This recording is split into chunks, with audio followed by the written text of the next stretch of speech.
Podcast presenta un espacio realizado y dirigido por Agustín Sancho Cubero. La ciudad de Manila respiraba aquella noche con un ritmo taquicárdico y febril propio de las bestias que despiertan, cuando el sol se oculta bajo las aguas oscuras de la bahía.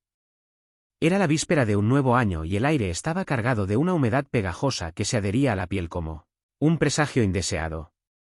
No era una noche cualquiera para los habitantes del barrio 35. El ruido de los petardos y los fuegos artificiales creaba una sinfonía de explosiones que imitaba a la perfección el sonido de la guerra. En Filipinas la bienvenida al Año Nuevo se celebra con pólvora y humo. Se dice que el ruido espanta a los malos espíritus y aleja la mala fortuna que se ha acumulado en los rincones de las casas durante los 12 meses anteriores. Sin embargo, aquella noche del 31 de diciembre del año 2010 la mala fortuna no se dejaría amedrentar por el estruendo festivo. Caminaba con pasos silenciosos y decididos entre la multitud buscando a un hombre llamado Reynaldo Daxa. Reynaldo no era un hombre cualquiera en aquel entramado de callejuelas estrechas y cables de electricidad que colgaban como lianas negras sobre las cabezas de los transeúntes. Era un político local. Un concejal de barangay. Un hombre que había decidido dedicar su vida al servicio público en una de las zonas más complicadas de la capital. Su trabajo consistía en mantener el orden y mediar en conflictos y perseguir la delincuencia que florecía en las esquinas como el moho en la época de lluvias. Reynaldo se sentía orgulloso de su labor y caminaba con la cabeza alta saludando a los vecinos y estrechando manos con la firmeza de quien se sabe respetado pero también vigilado. Sabía que el poder en aquellas calles era una moneda de dos caras y que cada decisión que tomaba podía granjearle la lealtad eterna de una familia o el odio visceral de un enemigo en las sombras. La noche avanzaba y el año 2011 estaba a punto de nacer entre el caos y la alegría desbordada.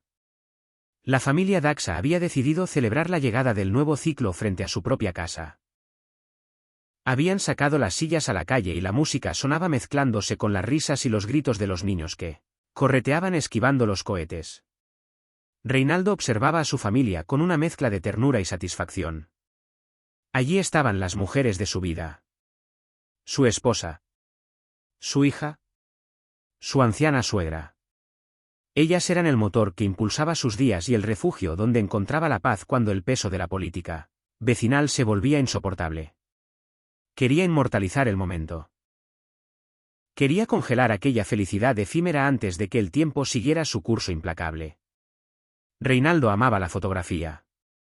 Le gustaba la idea de atrapar la luz y guardar los recuerdos en pequeños archivos digitales que podía revisitar cuando la memoria comenzara a fallar.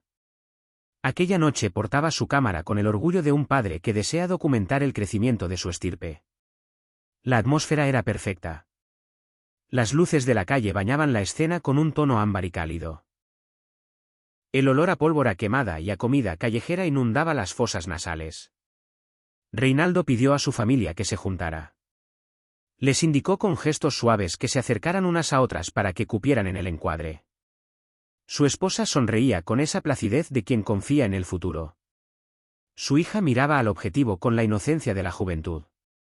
La suegra observaba con la sabiduría cansada de los años. Mientras Reynaldo ajustaba el enfoque y preparaba el dedo sobre el disparador, algo se movía en la periferia de su visión. Algo que su cerebro ocupado en la composición de la imagen no llegó a registrar como una amenaza inmediata.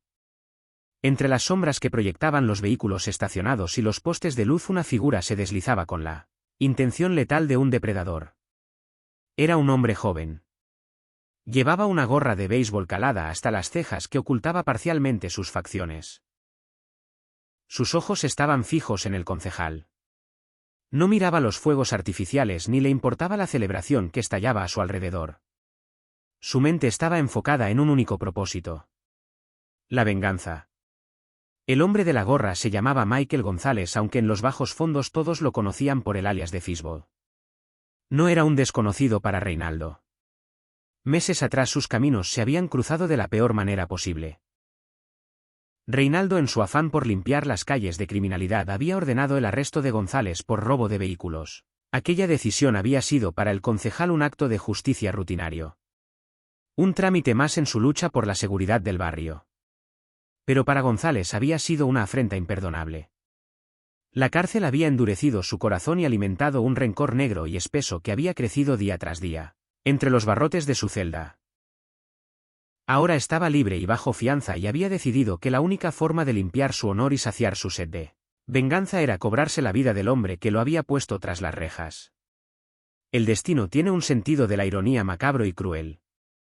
En el preciso instante en que el reloj marcaba los primeros segundos del 1 de enero del año 2011, Reinaldo Daxa terminó de encuadrar su fotografía. Veía a su familia feliz. Veía el futuro. Veía la esperanza. Pero la lente de la cámara veía algo más. La tecnología es fría y objetiva y no discrimina entre el amor y la muerte. El sensor digital estaba listo para capturar todo lo que hubiera frente a él sin juzgar ni intervenir. Fishball salió de detrás de un coche blanco estacionado a la izquierda de la familia. Se movió con rapidez y se plantó en medio de la calle. Levantó el brazo derecho con firmeza. En su mano empuñaba una pistola de calibre 45. El cañón negro y frío apuntó directamente al pecho del concejal. Nadie gritó. Nadie tuvo tiempo de reaccionar. El ruido ambiente era tan ensordecedor que los pasos del asesino habían quedado sepultados bajo el estruendo de la fiesta. Reinaldo presionó el botón del obturador. Fishball presionó el gatillo. Dos mecanismos se activaron simultáneamente en una fracción de segundo que quedaría grabada para siempre en la historia de la crónica negra. El clic de la cámara y el estallido del disparo ocurrieron casi al unísono. La luz entró por la lente e impactó en el sensor creando una imagen latente. La bala salió del cañón y cruzó el espacio que separaba al asesino de su víctima a una velocidad supersónica. El concejal sintió un golpe brutal en el pecho. La cámara se le resbaló de las manos y cayó al suelo con un ruido seco que nadie escuchó. El dolor fue agudo y repentino, seguido de una extraña sensación de frío que se extendió rápidamente por sus extremidades. Reinaldo se desplomó sobre el asfalto caliente de Manila. Su familia, que un segundo antes sonreía para la foto, tardó unos instantes en comprender lo que acababa de suceder. La sonrisa se congeló en sus rostros y se transformó en una mueca de horror absoluto cuando vieron al patriarca caer abatido. El caos se apoderó de la escena. Los gritos de la esposa y la hija se unieron al coro de explosiones festivas creando una cacofonía infernal. La gente corría sin saber de dónde había venido el disparo. Algunos pensaron que era un petardo que había salido mal. Otros, más avezados en los sonidos de la violencia, reconocieron el chasquido letal de un arma de fuego. Michael González aprovechó la confusión para desaparecer. Se esfumó entre la multitud como un fantasma que regresa a las sombras después de cumplir su maldición. Corrió junto a sus cómplices que lo esperaban cerca para asegurar la huida. Rommel Oliva y Francis Bunhal eran los nombres de los hombres que le daban cobertura. Juntos se perdieron en el laberinto de la ciudad convencidos de que habían cometido el crimen perfecto. Nadie había visto nada. O eso creían ellos. La oscuridad y el caos eran sus aliados. La policía de Manila estaba desbordada esa noche atendiendo cientos de incidentes relacionados con las celebraciones. Un tiroteo más en un barrio conflictivo podía fácilmente perderse en la marea de informes y burocracia. El cuerpo de Reinaldo fue trasladado de urgencia al hospital más cercano. Los médicos lucharon por salvarle la vida, pero el daño era irreversible. La bala había cumplido su cometido con una precisión devastadora. Reinaldo Daxa fue declarado muerto poco después de su llegada al centro médico. La noticia de su muerte corrió como la pólvora por el barrio 35. El concejal había muerto. El hombre que prometía seguridad había sido asesinado en la puerta de su propia casa. La tristeza y la indignación se mezclaron con el miedo.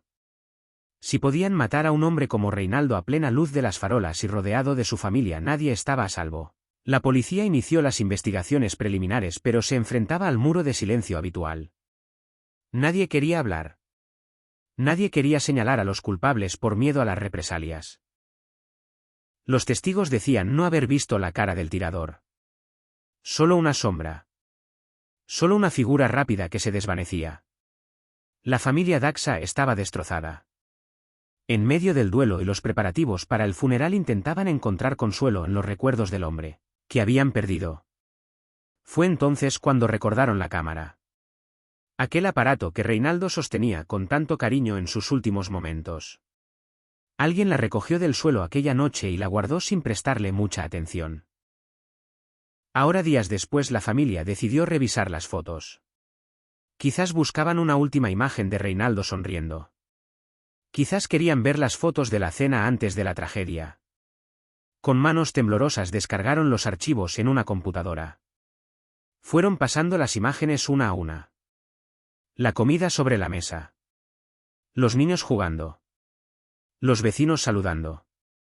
Y finalmente llegaron a la última foto. La foto que Reinaldo tomó segundos antes de morir.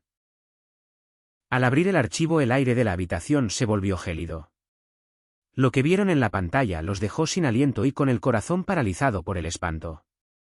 Allí estaba la familia. La esposa. La hija. La suegra. Sonriendo. Iluminadas por el flash y las luces de la calle. Pero detrás de ellas, en el fondo de la imagen, nítido y enfocado, estaba el asesino. No era una sombra borrosa. No era una figura indistinguible. Era Michael González. Era Fishbone. Estaba allí capturado en el acto mismo de matar. Se le veía la cara con claridad. Se veía la gorra de béisbol. Se veía la postura del tirador profesional. Y lo más escalofriante de todo, se veía el arma. La pistola apuntaba directamente hacia la cámara. Directamente hacia Reinaldo. Directamente hacia el espectador que ahora miraba la foto. Reinaldo Daxa había hecho algo extraordinario sin saberlo. Había fotografiado su propia muerte. Había capturado la identidad de su asesino en el mismo instante en que éste le arrebataba la vida. Era un testimonio gráfico irrefutable. Una acusación desde el más allá. La cámara había actuado como un ojo que todo lo ve y que no olvida. Mientras los ojos humanos parpadeaban o se distraían o se cerraban por el miedo, el ojo mecánico permaneció abierto y vigilante. La familia entregó la fotografía a la policía. Los investigadores no podían dar crédito a lo que veían.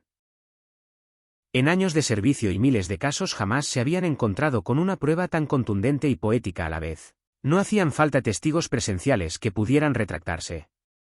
No hacían falta descripciones vagas de la estatura o la ropa. Tenían la cara del asesino impresa en alta resolución. Tenían la prueba del arma. Tenían la escena del crimen congelada en el tiempo. La fotografía se filtró a la prensa y en cuestión de horas dio la vuelta al mundo. Los periódicos de todos los continentes publicaron la imagen en primera plana. La historia de Reinaldo Daxa se convirtió en un fenómeno global. Se hablaba de la justicia divina. Del karma instantáneo. De cómo la tecnología estaba cambiando incluso la forma en que morimos y cómo se resuelven los crímenes. La imagen tenía una fuerza narrativa brutal. La inocencia de la familia en primer plano, ajena a la muerte que se cernía sobre ellos, y la maldad pura, encarnada en el hombre del fondo. Era un contraste que resumía la eterna lucha entre el bien y el mal. Gracias a la fotografía, la policía pudo actuar con rapidez y eficacia. Michael González fue identificado sin lugar a dudas. Su rostro en la foto era idéntico a las fichas policiales que ya tenían de él por sus delitos anteriores. No había dónde esconderse. Su propia imagen lo perseguía desde las portadas de los diarios y las pantallas de televisión. La cacería humana duró poco. González fue arrestado el lunes 7 de enero, apenas una semana después del crimen. No pudo negar su presencia en el lugar. La foto lo situaba allí con un arma en la mano y apuntando a la víctima. No había coartada posible que pudiera resistir el peso de aquella evidencia visual. Junto a él fueron detenidos también sus cómplices. En la fotografía, aunque menos claro, se podía distinguir a otro hombre que actuaba como vigía. Se trataba de Rommel Oliva. La investigación reveló que Francis Bunhal también estaba implicado en la trama. La banda completa cayó gracias al último acto reflejo de un hombre moribundo. Reinaldo Daxa desde la tumba había logrado lo que en vida siempre persiguió. Había encerrado a los criminales y había traído justicia a su barrio. El juicio fue un trámite rápido dada la contundencia de las pruebas. La defensa de González poco podía hacer ante una imagen que mostraba a su cliente cometiendo el asesinato. La fotografía fue la pieza central del proceso. Se proyectó en la sala del tribunal grande y silenciosa como un memento mori gigante. El juez y el jurado observaron la cara de González en la pantalla y luego miraron al hombre sentado en el banquillo. Eran la misma persona. La condena era inevitable. La historia de Reinaldo nos obliga a reflexionar sobre la fragilidad de la existencia y sobre el legado que dejamos. Él quería dejar una foto familiar, un recuerdo de amor y unidad. Y lo hizo. Pero también dejó algo más. Dejó un documento histórico. Una prueba de la violencia absurda que azota tantas partes del mundo. Su último gesto no fue de defensa ni de miedo. Fue un gesto de creación. Estaba creando una imagen. Estaba construyendo memoria. Y esa memoria se convirtió en su escudo y en su espada póstuma. Hoy en día la tumba de Reinaldo Daxa es un lugar que recuerda que la verdad siempre encuentra una manera de salir a la luz. A veces la verdad llega a través de confesiones o de investigaciones forenses complejas. Pero a veces llega de la manera más simple y directa posible. A través de la luz que entra por una lente y se graba en un chip. Reinaldo no vio venir la bala, pero su cámara sí. Y en ese intercambio fatal entre el plomo y los fotones la justicia encontró su camino. El caso de Daxa se estudia ahora como una rareza criminológica y como un ejemplo del poder de la imagen en la sociedad moderna. Nos recuerda que siempre estamos siendo observados, que cada momento puede ser registrado y que nuestros actos tienen consecuencias que pueden quedar plasmadas para la eternidad. Para Michael González la foto fue su perdición. Pensó que mataba a un hombre en la oscuridad de la noche vieja, amparado por el ruido y el caos. No sabía que estaba entrando voluntariamente en una trampa de luz. No sabía que al apretar el gatillo también estaba posando para su foto de prontuario más famosa. La familia Daxa, aunque marcada para siempre por el dolor de aquella noche, encontró cierta paz en la resolución del caso. Saber que el asesino no quedaría impune les permitió cerrar un capítulo, aunque la herida de la ausencia nunca cicatrice del todo. La foto que Reinaldo tomó ya no es solo una prueba judicial. Es un retablo moderno de la vida y la muerte. En primer plano el amor, la familia, la sonrisa confiada. En segundo plano la traición, el odio, la violencia. Y en medio, invisible pero presente, el hombre que sostenía la cámara y que unió ambos mundos en un último clic. Así termina la crónica de una noche en Manila. Una noche donde el año nuevo trajo muerte, pero también trajo una extraña forma de justicia eterna.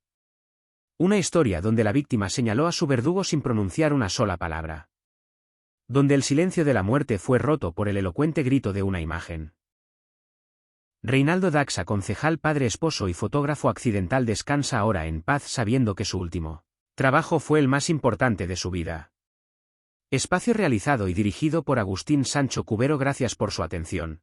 Hasta la próxima edición del programa.